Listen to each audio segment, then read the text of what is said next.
Okay, so turn 16, part 2, the Union action phase. We determine and resolve actions for the foremost Union regiments first of all, then any Union counter in a rear attack position will move forward if able. So 1 to 4 would be a move, but because all of these guys are going to be in the front line, we would roll 1d6, 1 to 4, a second 1d6, 1 to 4 again would convert to a charge. 5 to 6 on either roll is a volley. So no Union regiments in attack track A, so we're going to resolve here the 8th Ohio. So we get a 6, so that's a volley. Let's go through the modifiers. No smoke, no range modifier, no exposed token. So 1 or 2 is a hit, 1 is sharpshooter. We get a 4, no effect. 14th Indiana, 1d6 to determine. 1 is a move, so we roll 1d6 again. 1 to 4 is a charge, 5 to 6 will be a volley. We get a 3, so they will charge. However, this is better for me than the volleys because I now have a chance to inflict. In fact, my chance of inflicting damage on them is greater. So remember, I do need to destroy at least 3 other regiments. So just to recap the rules, it's going to be 1d6 plus cohesion for the Union, 1d6 plus cohesion for the Confederates, equal to, so if the result is equal, or if the Confederate roll is higher, 1 hit on Indiana. If the Indiana is higher, 1 hit on both the Indiana and North Carolina regiments. So let's take a look. So 4 and 4. So just to walk through it, that's going to be 4 plus 2 is 6. 4 plus 4 is 8. So the Confederates win. So 14th Indiana suffers a hit. Oh, need a new token. And their cohesion is reduced to 1. So if that doesn't change in the following turn, they will automatically resolve, crouch, and reform. So 7th West Virginia, same thing. 1d6 to determine the action. 5 is a volley. So no modifiers, no smoke, no range, no exposed token. So 1 or 2 is going to be a hit. 5 is a miss.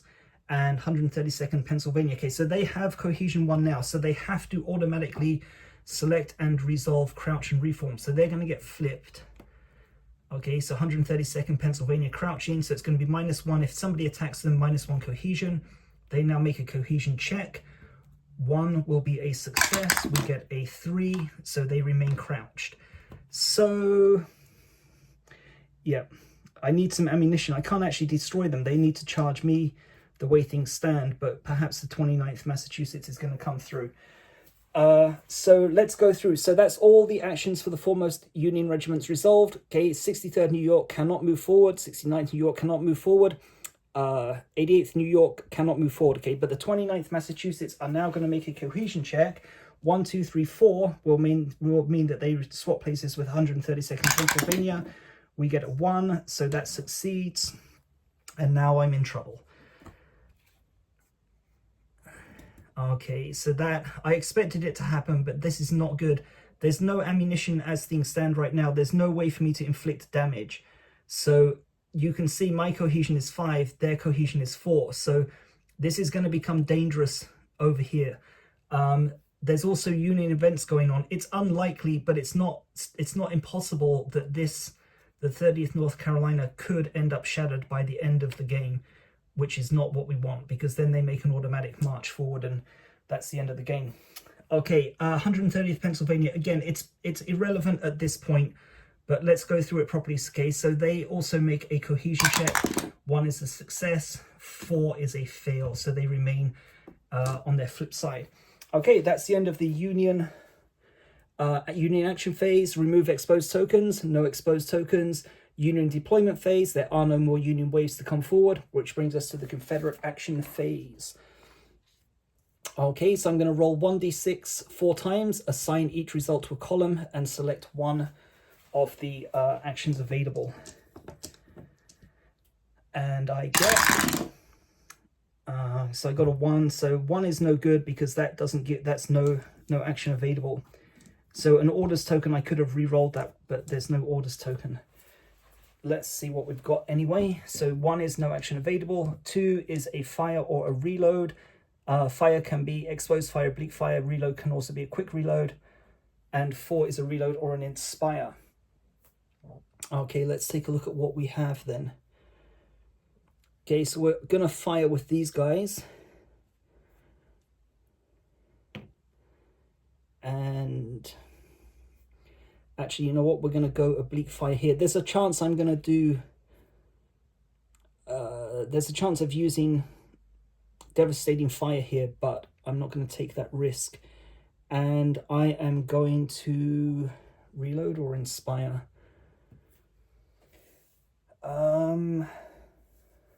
Okay, I'm going to reload these guys. These guys are going to be on crouch and reform on the next turn. So I do need to take... I do need to try and destroy them. There's a danger here as well as the 69th York replacing them. So I'm going to reload. Oh, no, it doesn't matter. Oh, no, I'll get ammunition. Okay, if I... Let me just explain that. If I flip them back up here, the minier ball is removed. So there's no... there is no minier ball value. So I can't attack them anyway. But I'm going to get ammunition on the next turn. So I don't mind doing that. I can assign 1 here, 1 here, 1 here. So I remove the minier ball value, minier ball token value 1, and they will be able to fire on the next turn. So let's resolve the oblique fire here. So 6th Alabama, modifiers, no smoke, no exposed token, +1 for range is 5, -1 for oblique fire, brings us back down to 4. So 1, 2, 3, 4 will be a hit. Devastating fire does not apply for oblique fire. Of course, it's a 6, so that's a miss. So they turn 90 degrees, and we're going to do 2nd North Carolina. So no smoke, range modifier +1, and devastating, no exposed token, so it's 6.